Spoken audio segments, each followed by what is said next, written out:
കളരി മാവ് ഉഴുന്ന് മാവ് കലക്കി സുട്ടൊരു ദോശ കൊതിച്ചു നിന്നാൽ മതിച്ചു വന്ന് ചിരിച്ചു കാട്ടണ ദോശ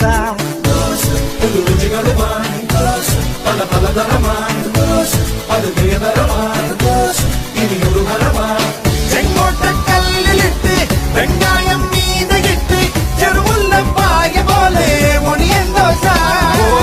എല്ലോളം എണ്ണകിട്ട് വെണ്ടോളം വെണ്ണകിട്ട് കടലാസിൻ വണ്ണമോടെ കിടിലൻ ദോശ അനങ്ങരുത്ത നൊടിയിൽ അടുപ്പത്തടുക്കി സുടുസുട അടുക്കൽ പകിലും വെളുപ്പ് തുടിക്കും വെടിക്കെട്ട് ദോശ ദോശയ്ക്കൊറുമ്മ ഗമ്മത്ത് ഗമ്മത്ത് ഗമ്മത്ത് അത് ഗമ്മത്ത് ഗമ്മത്ത് ഗമ്മത്ത് ഗമ്മത്ത് അത് ഗമ്മത്ത് ദോശ നല്ലൊരു ദോശ വേണം ദോശ തിന്നാൻ ആശയുണ്ടോ